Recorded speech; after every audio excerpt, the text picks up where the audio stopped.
दोस्तों, आज जो कहानी मैं आपको सुनाने जा रहा हूँ, ये कहानी आपकी ज़िंदगी बदलने की हिम्मत रखती है। बस शर्त ये है कि इस कहानी को आपको ध्यान से और अंत तक सुनना होगा। एक बार एक हिरन जंगल में पानी की तलाश में इधर उधर घूम रहा था। वह पानी की तलाश में काफी देर तक भटकता रहा, लेकिन उसे कहीं पर भी पानी नहीं मिला। थोड़ी देर और इधर उधर भटकने के बाद वो एक पेड़ के नीचे बैठ जाता है। इतने में उसे नदी के बहने की आवाज सुनाई देती है। तो हिरन पेड़ के नीचे से उठकर फौरन पानी की आवाज की तरफ आगे बढ़ता है और वह देखता है कि उसके सामने एक बड़ी सी नदी बह रही है।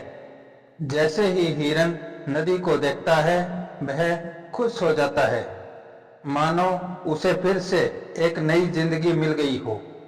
वह तुरंत दौड़ता हुआ नदी के पास जाता है और जैसे ही पानी पीने के लिए अपने सिर को झुकाता है, तो उसकी नजर अपने दाहिने पड़ती है। जैसे ही अपने दाहिने देखता है, एक शिकारी नजर आता है, हाथ में बंदूक लिए हुए निशाना तान कर खड़ा है। फिर जैसे ही हिरन की नजर अपने बाएं पड़ती है, उसे झाड़ियों के पीछे एक शेर नजर आता है। अब हिरन पानी वानी सब भूल जाता है।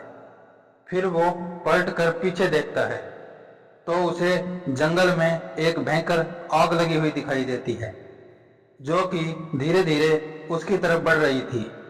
अब हिरन जाए भी तो कहाँ जाए। बेचारा हिरन दाहिने देखता है तो शिकारी नजर आ रहा था, जो कि निशाना तान कर खड़ा था, और बाएं देखता है तो शेर खड़ा नजर आ रहा था, और सामने गहरी लंबी चौड़ी नदी अपने तेज वेग में बह रही थी और पीछे आग लगी हुई थी। मतलब उसके लिए चारों रास्ते बंद हो चुके थे। चारों तरफ से मुसीबत आ चुकी थी। अब हिरन सोच में पड़ जाता है। तो अब वह यह सोचता है कि चारों तरफ से मुसीबत आ चुकी है, तो मैं अपना काम करके क्यों ना मरूं, क्योंकि मुझे वैसे भी तो मरना ही है, तो मैं पानी पीकर क्यों ना मरूं। इतना सोचकर वह हिरन पानी पीने में लग जाता है। लेकिन थोड़ी देर बाद जैसे ही हिरन पानी पी रहा था, इतने में ऊपर से काले बादल छा जाते हैं। बादलों से बारिश होने लग जाती है और जो आग लगी हुई थी वह आग बुझ जाती है, और बारिश के कारण शिकारी का निशाना चूक कर शेर को लग जाता है, और शेर की नजर सीधा शिकारी पर पड़ती है, तो शेर शिकारी के पीछे लग जाता है।